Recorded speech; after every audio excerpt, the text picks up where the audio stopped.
창세기 26장은 이삭에게만 초점을 맞추는 성경에서 유일한 장입니다. 그런데 이 장이 시작이 그렇게 자랑할 만한 내용이 아니에요. 아버지 아브라함이 속임수로 거짓말로 했던 것처럼 이삭이 한 거짓말도 비슷한 상황에서 거의 똑같은 그런 거짓말을 하는 걸로 이야기가 시작됩니다.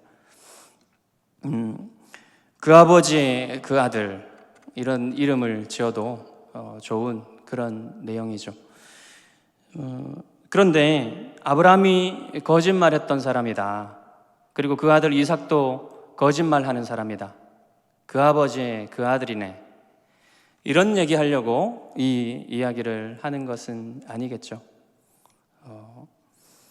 사람이 살다가 보면 거짓말을 한두 번 하는 것이 아닌데 꼭 이 아내에 대한 거짓말을 한 것에 초점을 맞추는 이유가 있습니다.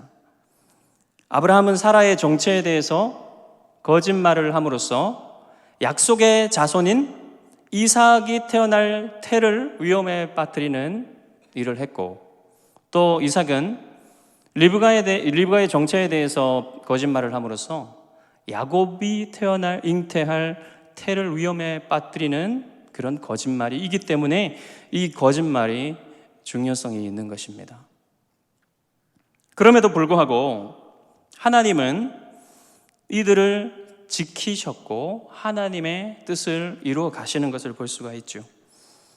이 이야기는 역시 이 연약하고 죄에 빠진 한 사람이 인간 승리를 하는 그런 이야기가 아니라 하나님에 관한 이야기입니다.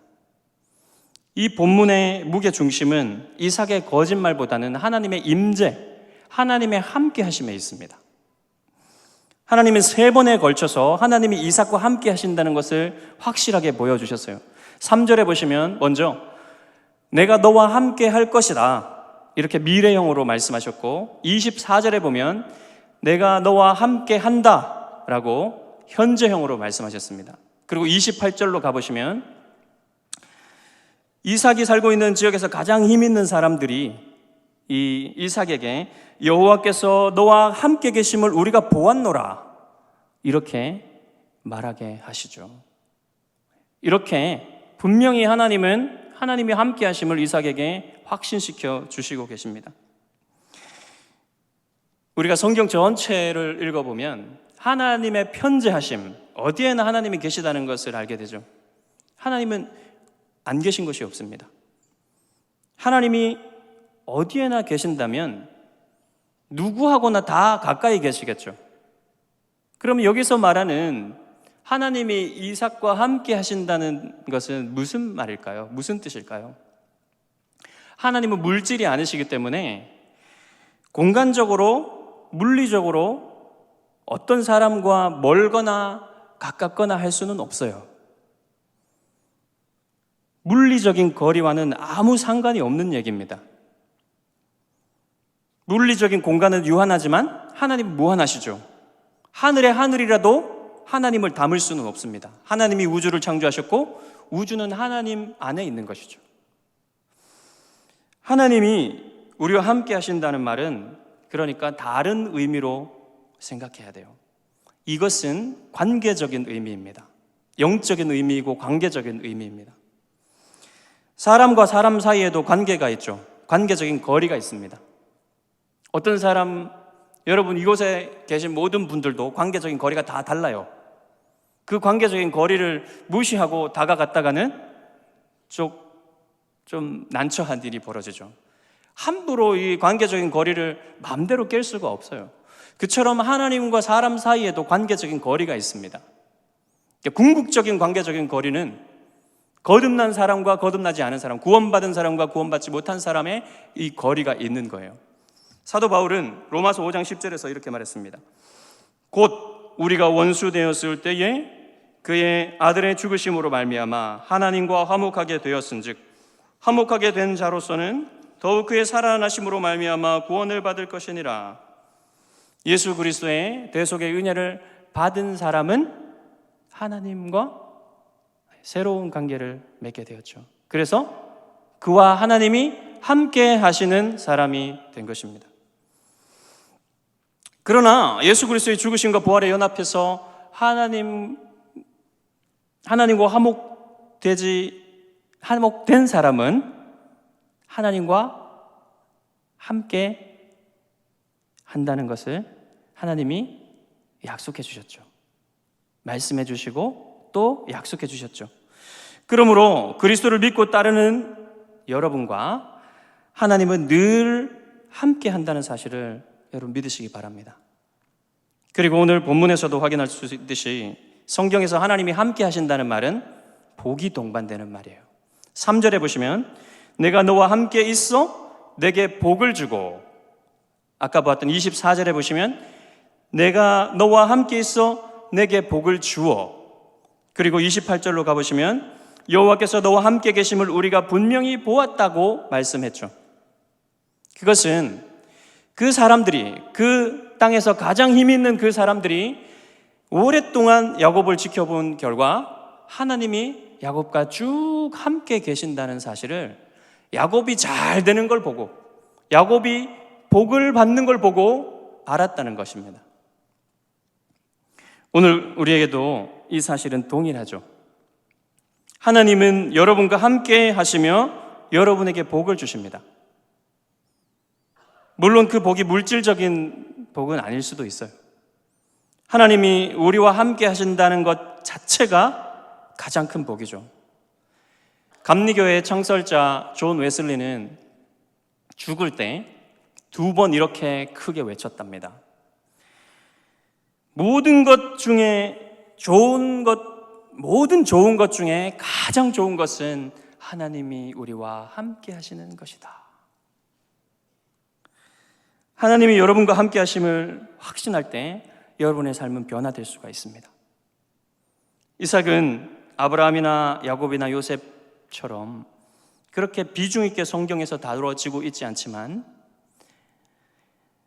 그렇기 때문에 오히려 우리와 좀 더 가까운 면들이 있어요. 이삭은 비교적 평범한 삶을 살아가면서 하나님이 그와 함께 하신다는 사실을 인식하는 데서 점점 자라갔습니다. 이삭이 하나님의 함께 하심을 더 분명히 알아갈수록 거짓말하는 것과 같은 그런 비겁함을 벗어버리고 그 사람들, 호전적인 사람들, 적대적인 사람들 앞에서조차도 하나님이 그와 함께 하시는 것을 보여주는 그런 믿음의 사람으로 우뚝 서게 되었죠. 그래서 하나님이 함께 하시는 복을 증거하는 사람이 되었습니다.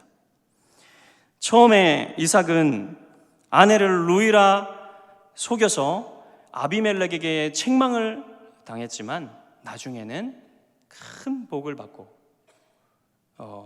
그 사람들이 먼저 이삭에게 찾아와서 우리 조약을 맺자, 상호 불가침 조약을 맺자, 이렇게 찾아올 만큼 분명히 하나님의 복을 증거하는 사람이 되었던 것입니다. 이삭의 인생에서 중요한 것이 이렇게 하나님이 자신과 함께 하시는 것을 확신하는 것이었듯이 여러분의 삶에도 하나님이 여러분과 함께 하신다는 것을 확신을 하는 것이 중요합니다. 이삭이 살았던 세상은 매우 호전적이고 위험했어요. 이삭이 잠시 머물러 살았던 그랄 땅에서 이삭이 통제할 수 없는 것이 너무나 많았습니다. 늘 위험에 노출되어 있었죠. 그래서 그곳에 들어가자마자 이삭은 위협을 느꼈던 것이죠. 아비멜렉은 그 이삭이 살던 곳에서 가장 강한 사람이었습니다.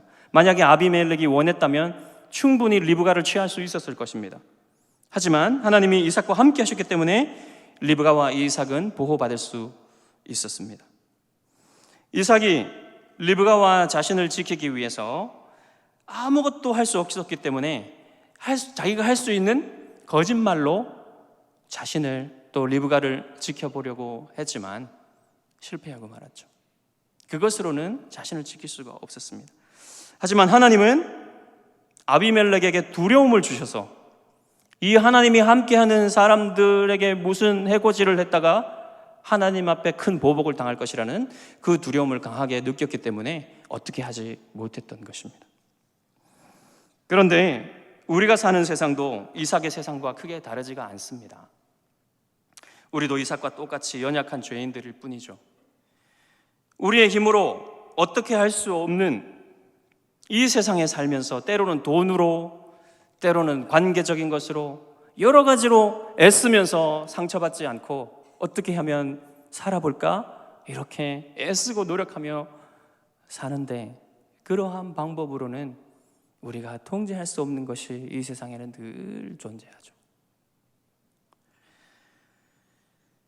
이삭의 거짓말이 통하지 않았듯이 우리의 이런 노력들도 통하지 않을 때가 너무 많습니다.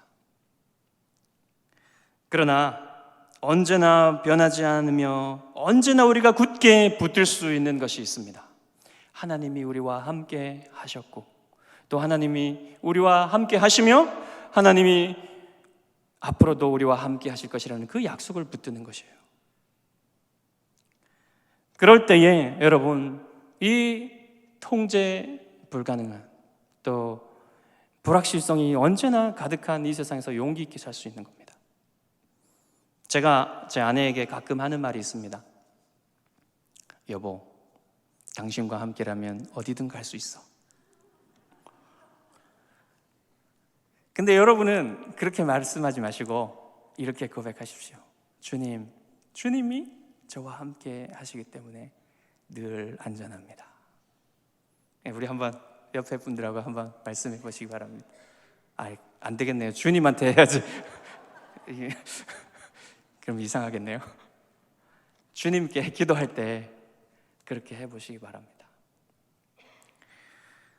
우리 주 예수 그리스도께서는 우리에게 지상 명령을 주시면서 우리와 함께 하시겠다고 약속해 주셨어요.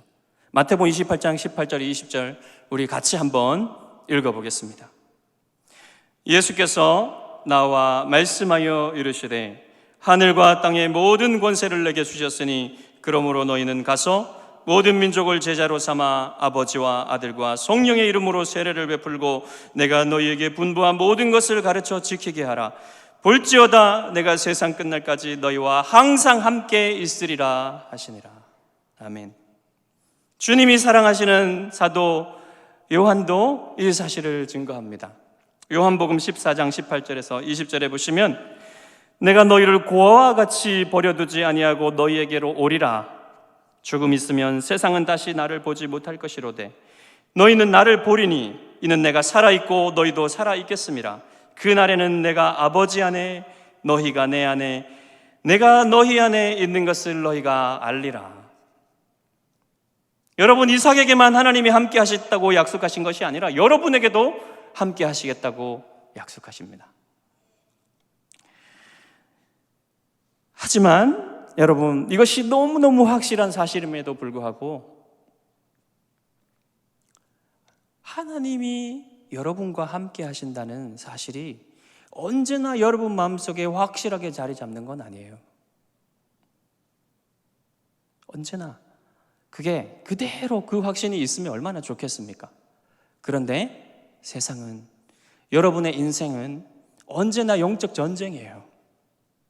언제나 여러분의 마음을 공격해서 하나님이 여러분과 함께 계시겠다고 하는 이 약속을 믿지 못하게 하고, 마치 하나님이 멀리 계신 것처럼, 여러분을 생각하지 않으시는 것처럼 생각하게 만드는 일들이 매일매일 여러분에게 공격으로 주어집니다.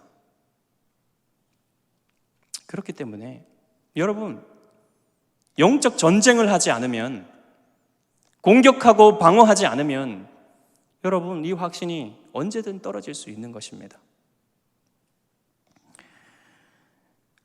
행복한 만남 훈련생들과 또 제자 훈련 하시는 분들을 보게 되면 이 사실을 점점 더 확신하게 돼요. 강제로라도 하나님 말씀을 가까이 하게 하고, 강제로라도 기도시키고, 강제로라도 그리스도인들과 더 가까운 소그룹의 교제를 하게 하고, 이런 식으로 서로 삶을 나누며 서로 격려해 주게 할 때 여러분, 그들이 점점점 시간이 지날수록 하나님이 함께 하시는 것을 확신하는 모습을 보게 됩니다. 여러분의 영적 전쟁은 마지막 숨을 쉬는 날까지 끝나지 않습니다. 여러분, 끝까지 이 하나님의 말씀을 사랑하고 기도하는 일에 여러분 영적 전쟁이에요. 이것은 잘하려면 정말 마귀가 제일 많이 공격하는 것이 이 부분입니다. 여러분, 훈련이 끝났다고 해서 그치지 마십시오. 여러분, 죽을 때까지 해야 되는 겁니다. 그럴 때에 하나님이 여러분과 함께 하시는 것을 더욱 확신하며 이삭이 그 하나님이 함께 하신다는 그 인식에서 계속해서 자라갔던 것처럼 여러분들도 하나님이 여러분과 함께 하신다는 사실을 더욱 강하게 인식하며 어디에서 무엇을 하든지 어떤 상황에 있든지 평강을 유지할 수 있는 그런 사람들이 다 되시기를 바랍니다. 그래서 여러분의 마지막 숨을 쉬는 그날까지 이 싸움을 잘 싸워서 주님께 칭찬받는 여러분 되시기를 주님의 이름으로 축원합니다. 기도하겠습니다.